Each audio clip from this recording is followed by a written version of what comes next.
بڑا مہربان نہایت رحم والا ہے۔ احمق لوگ کہیں گے کہ مسلمان جس قبلے پر پہلے سے چلے آتے تھے اب اس سے کیوں منہ پھیر بیٹھے؟ تم کہہ دو کہ مشرق اور مغرب سب اللہ ہی کا ہے، وہ جس کو چاہتا ہے سیدھے رستے پر چلاتا ہے، اور اسی طرح ہم نے تم کو امت معتدل بنایا ہے تاکہ تم لوگوں پر گواہ بنو اور پیغمبر آخر الزمان صلی اللہ علیہ وآلہ وسلم تم پر گواہ بنے۔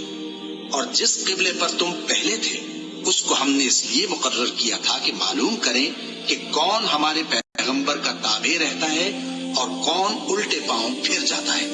اور یہ بات یعنی تحویل قبلہ لوگوں کو گراں معلوم ہوئی، مگر جن کو اللہ نے ہدایت بخشی ہے وہ اسے گراں نہیں سمجھتے، اور اللہ ایسا نہیں کہ تمہارے ایمان کو یوں ہی ضائع کر دے۔ اللہ تو لوگوں پر بڑا مہربان ہے، صاحب رحمت ہے۔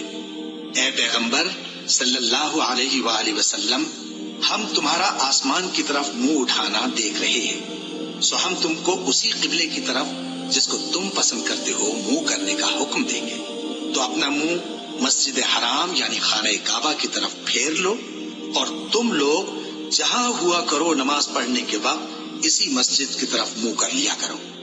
اور جن لوگوں کو کتاب دی گئی ہے وہ خوب جانتے ہیں کہ یہ نیا قبلہ ان کے پروردگار کی طرف سے حق ہے، اور جو کام یہ لوگ کرتے ہیں اللہ ان سے بے خبر نہیں۔ اور اگر تم ان اہل کتاب کے پاس تمام نشانیاں بھی لے کر آؤ تو بھی یہ تمہارے قبلے کی پیروی نہ کریں، اور تم بھی ان کے قبلے کی پیروی کرنے والے نہیں ہو، اور ان میں سے بھی بعض کے قبلے کے پیرو نہیں۔ اور اگر تم باوجود اس کے کہ تمہارے پاس علم یعنی اللہ کا حکم آ چکا ہے ان کی خواہشوں کے پیچھے چلو گے تو ظالموں میں ہو جاؤ گے۔ جن لوگوں کو ہم نے کتاب دی ہے وہ ان پیغمبر آخر الزمان صلی اللہ علیہ وآلہ وسلم کو اس طرح پہچانتے ہیں جس طرح اپنے بیٹوں کو پہچانا کرتے ہیں، مگر ایک فریق ان میں سے سچی بات کو جان بوجھ کر چھپا رہا ہے۔ اے پیغمبر صلی اللہ علیہ وآلہ وسلم، یہ نیا قبلہ تمہارے پروردگار کی طرف سے حق ہے، تو تم ہرگز شک کرنے والوں میں نہ ہونا۔ اور ہر ایک شخص کے لیے ایک سمت مقرر ہے جدھر وہ عبادت کے وقت منہ کیا کرتا ہے، تو تم نیکیوں میں سبقت حاصل کرو۔ تم جہاں ہوگے اللہ تم سب کو جمع کرے گا، بے شک اللہ ہر چیز پر قادر ہے۔ اور تم جہاں سے نکلو نماز میں اپنا منہ مسجد حرام کی طرف کر لیا کرو، بے شبہ یہ تمہارے پروردگار کی طرف سے حق ہے، اور تم لوگ جو کچھ کرتے ہو اللہ اس سے بے خبر نہیں۔ اور تم جہاں سے نکلو مسجد حرام کی طرف منہ کر کے نماز پڑھا کرو، اور مسلمانوں تم جہاں ہوا کرو اسی مسجد کی طرف رخ کیا کرو۔ یہ تاکید اس لیے کی گئی ہے کہ لوگ تم کو کسی طرح کا الزام نہ دے سکیں، مگر ان میں سے جو ظالم ہیں وہ الزام دے تو دیں، سو ان سے مت ڈرنا اور مجھی سے ڈرتے رہنا۔ اور یہ بھی مقصود ہے کہ میں تم کو اپنی تمام نعمتیں بخشوں، اور یہ بھی کہ تم راہ راست پر چلو۔ جس طرح من جملہ اور نعمتوں کے ہم نے تمہیں میں سے ایک رسول بھیجے ہیں جو تم کو ہماری آیتیں پڑھ پڑھ کر سناتے اور تمہیں پاک بناتے، اور کتاب یعنی قرآن اور دانائی سکھاتے ہیں، اور ایسی باتیں بتاتے ہیں جو تم پہلے نہیں جانتے تھے۔ سو تم مجھے یاد کیا کرو، میں تمہیں یاد کیا کروں گا، اور میرا احسان مانتے رہنا اور میری ناشکری نہ کرنا۔ اے ایمان والو، صبر اور نماز سے مدد لیا کرو، بے شک اللہ صبر کرنے والوں کے ساتھ ہے۔ اور جو لوگ اللہ کی راہ میں مارے جائیں ان کی نسبت یہ نہ کہنا کہ وہ مرے ہوئے ہیں، وہ مردہ نہیں بلکہ زندہ ہیں، لیکن تم کو شعور نہیں۔ اور ہم کسی قدر خوف اور بھوک اور مال اور جانوں اور میووں کے نقصان سے تمہاری آزمائش کریں گے، اور صبر کرنے والوں کو بشارت سنا دو کہ ان لوگوں پر جب کوئی مصیبت واقع ہوتی ہے تو کہتے ہیں کہ ہم اللہ ہی کا مال ہیں اور اسی کی طرف لوٹ کر جانے والے ہیں۔ یہی لوگ ہیں جن پر ان کے پروردگار کی عنایتیں ہیں اور خصوصی رحمت بھی ہے، اور یہی سیدھے رستے پر ہے۔ بے شک کوہ صفا اور مروہ اللہ کی نشانیوں میں سے ہے، تو جو شخص خانہ کعبہ کا حج یا عمرہ کرے اس پر کچھ گناہ نہیں کہ دونوں کے درمیان چکر لگائے، بلکہ یہ ایک نیک کام ہے، اور جو کوئی نیک کام کرے تو اللہ قدردان ہے، دانا ہے۔ جو لوگ ہمارے حکموں اور ہدایتوں کو جو ہم نے نازل کی ہیں کسی غرض فاسد سے چھپاتے ہیں، باوجود کہ ہم نے ان کو لوگوں کے سمجھانے کے لیے اپنی کتاب میں کھول کھول کر بیان کر دیا ہے۔ ایسوں پر اللہ اور تمام لعنت کرنے والے لعنت کرتے ہیں۔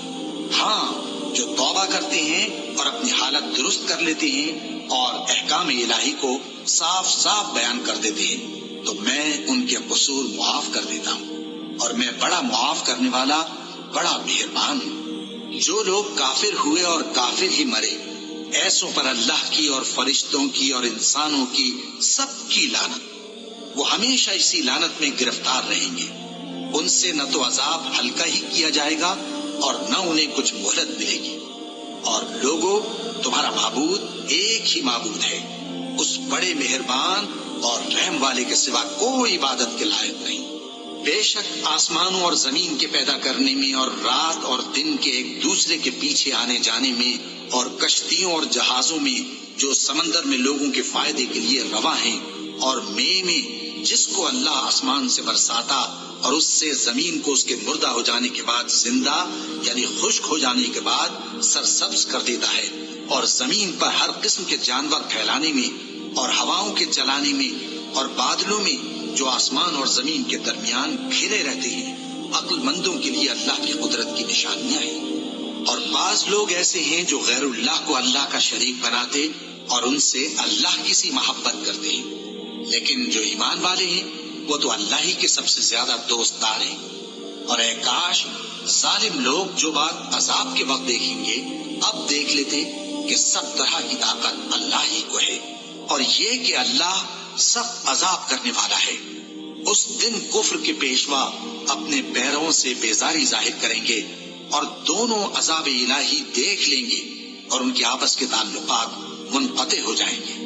یہ حال دیکھ کر پیروی کرنے والے حسرت سے کہیں گے کہ اے کاش ہمیں پھر دنیا میں جانا نصیب ہو، تاکہ جس طرح یہ ہم سے بیزار ہو رہے ہیں اسی طرح ہم بھی ان سے بیزار ہوں۔ اس طرح اللہ ان کے اعمال حسرت بنا کر دکھائے گا اور وہ دوزخ سے نکل نہیں سکیں گے۔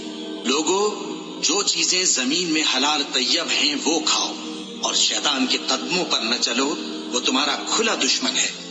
وہ تو تم کو برائی اور بے حیائی ہی کے کام کرنے کو کہتا ہے، اور یہ بھی کہ اللہ کی نسبت ایسی باتیں کہو جن کا تمہیں کچھ بھی علم نہیں۔ اور جب ان لوگوں سے کہا جاتا ہے کہ جو کتاب اللہ نے نازل فرمائی ہے اس کی پیروی کرو، تو کہتے ہیں نہیں، بلکہ ہم تو اسی چیز کی پیروی کریں گے جس پر ہم نے اپنے باپ دادا کو پایا۔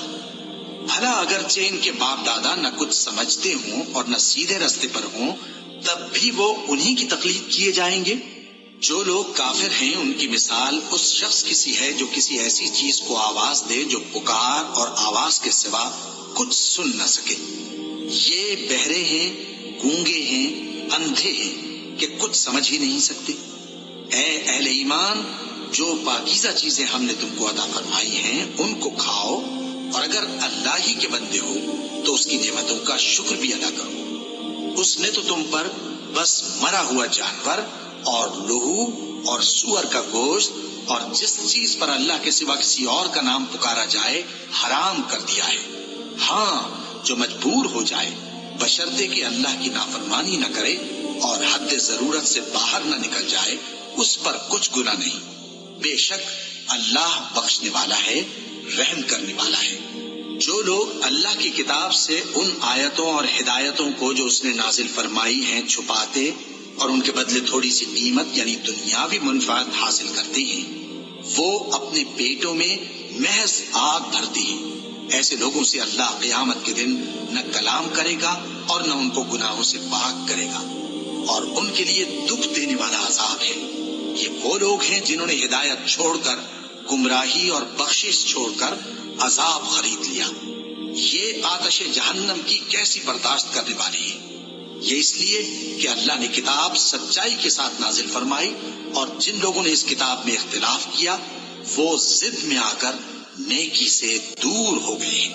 نیکی یہی نہیں کہ تم مشرق و مغرب کو قبلہ سمجھ کر ان کی طرف منہ کر لو، بلکہ نیکی یہ ہے کہ لوگ اللہ پر اور روز آخر پر اور فرشتوں پر اور اللہ کی کتاب پر اور پیغمبروں پر ایمان لائیں، اور مال باوجود عزیز رکھنے کے رشتہ داروں اور یتیموں اور محتاجوں اور مسافروں اور مانگنے والوں کو دیں، اور گردنوں کے چھڑانے میں خرچ کریں، اور نماز پڑھیں اور زکوٰۃ دیں، اور جب عہد کر لیں تو اس کو پورا کریں، اور سختی اور تکلیف میں اور جنگ کے وقت ثابت قدم رہیں۔ یہی لوگ ہیں جو ایمان میں سچے ہیں، اور یہی ہیں جو اللہ سے ڈرنے والے ہیں۔